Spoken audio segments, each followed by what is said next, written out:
प्रदेश के परिषदीय विद्यालयों में अध्यापकों के 5,80,084 पद सृजित है। चलिए उत्तर पड़ा हुआ मान लिया, सबके डिवाइस पर है, आप उसके ऊपर वो ले लीजिए, अनुपूरक पूछ लीजिए।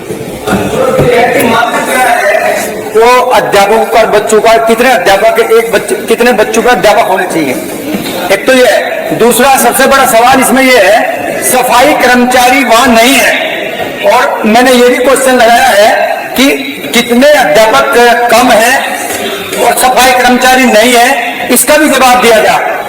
सरकार ने ऐसी व्यवस्था पैदा कर दी है कि वहां सफाई कर्मचारी है नहीं, खुद अध्यापक सफाई करते हैं, या टॉयलेट में गंदा है, या वो बच्चों के टॉयलेट साफ कराते हैं। तो ये स्थिति ठीक नहीं है, सरकार इस पर ध्यान दे। ऐसा क्यों हो रहा है, इसका जवाब दे मंत्री जी। आप सुझाव दे रहे हैं कि प्रश्न कर रहे हैं? प्रश्न भी है। प्रश्न है ये प्रश्न, माननीय मंत्री जी।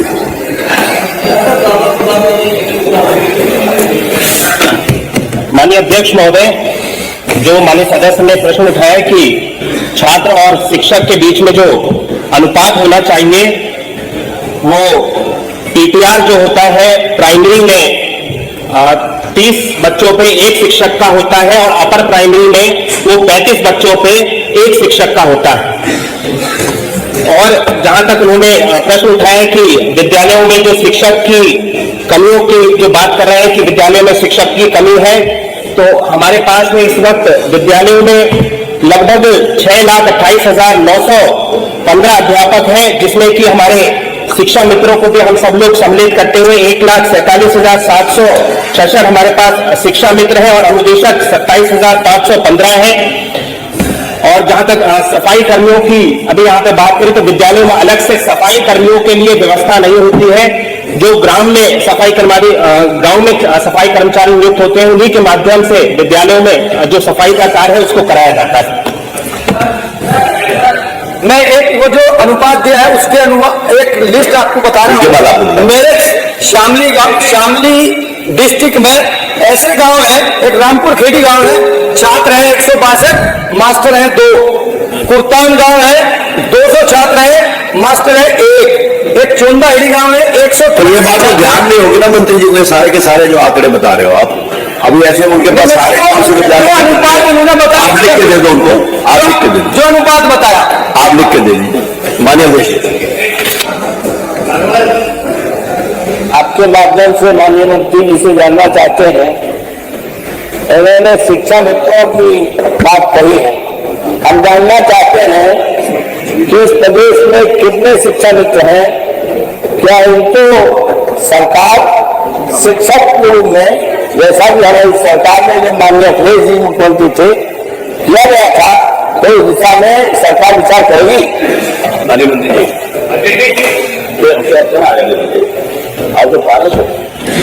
माननीय अध्यक्ष महोदय, जिस तरह से मैंने अपने उत्तर में बताया कि उत्तर प्रदेश में शिक्षा मित्र 1,47,766 शिक्षा मित्र उत्तर प्रदेश में हमारे हैं। और शिक्षा मित्रों को जिस तरह से अभी माननीय सदस्य पूछ रहे थे कि शिक्षा मित्रों को हम शिक्षक के रूप में नियुक्त करेंगे या फिर नहीं, तो शिक्षा मित्रों को 2014 में शिक्षक के रूप में नियुक्त किया गया था, और 2017 में कोर्ट के आदेश के अनुसार, क्योंकि शिक्षा मित्र एनसीटी के जो नियम है उसके अनुसार जो हमारे शिक्षक होते हैं उनको एक हमारे विभाग के द्वारा भर्ती परीक्षा को पास करना होता है, ग्रेजुएट होना कंपलसरी होता है, बीटीसी या बीएड होना आवश्यक होता है, उसके साथ साथ टेट को भी किया होना आवश्यक होता है। अगर इतने मानकों को पूरा करते हैं तो एक शिक्षा मित्र को हम शिक्षक के रूप में उसको नियुक्त कर सकते हैं। और जब ये नियुक्तियां हुई है 69,68,500 की, तो 15,240 शिक्षा मित्रों को इसमें जिन्होंने इन सारे मानकों को पूरा किया उनको नियुक्त भी किया गया है।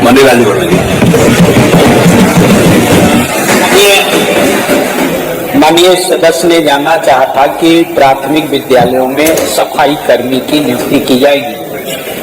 मान्यवर, ये सबसे बड़ी समस्या, और आए दिन आपने भी देखा होगा कि बच्चों से सफाई कराई जाती है। माननीय मंत्री जी ने अभी कहा कि सफाई कर्मी हर गांव में नियुक्त हैं। हर गांव में जो सफाई कर्मी नियुक्त हैं उनको आपने नियुक्त कर दिया, जो गौशाला बना है उसमें नियुक्त कर दिया, जिसके कारण गांव की भी सफाई नहीं हो पा रही है। इस लिहाज से मेरा एक प्रश्न तो यह है कि क्या सफाई कर्मी को नियुक्त करके विद्यालय जिससे साफ सुथरा रहे, जिससे बच्चों से सफाई न कराना पड़े, क्या इस पर सरकार विचार करेगी? नंबर एक। नंबर दूसरा प्रश्न माननीय, हमारे जो शिक्षक हैं एक तो मानक के अनुरूप हैं भी नहीं। माननीय मंत्री जी ने स्वीकार किया कि 51,000 से ज्यादा पद शिक्षकों के रिक्त हैं। उसके बावजूद भी उन्हीं शिक्षकों से कभी जनगणना का काम, कभी वोटर लिस्ट बनवाने का काम, कभी अन्य तमाम कार्य उनके द्वारा अभी हमारे जिले में मान्यवर जो हमारे जो प्रश्न है जी मान्यवर जो ये अभी कंवरिया का जो चल रहा था, उस समय शिक्षकों की नियुक्ति लगा दी गई उनकी सुरक्षा में। तो अगर शिक्षक अन्य कार्यों में लगाए जाएंगे तो निश्चित रूप से पठन पाठन अच्छा नहीं हो पाएगा, व्यवधान पड़ेगा। इसलिए मैं आपके माध्यम से माननीय मंत्री जी से जानना चाहता हूं कि क्या ये सुनिश्चित करने की कृपा करेंगे कि प्राथमिक विद्यालयों के शिक्षकों के, जूनियर हाई स्कूल के शिक्षकों के केवल पढ़ाई के अलावा, शिक्षक के कार्य के अलावा अन्य किसी कार्य में नहीं लगाया जाएगा?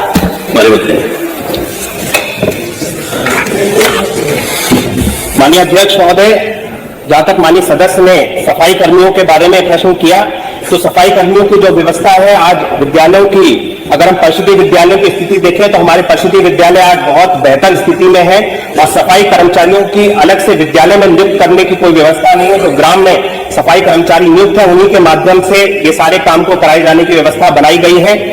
माननीय सदस्य ने दूसरा प्रश्न उठाया था शिक्षकों को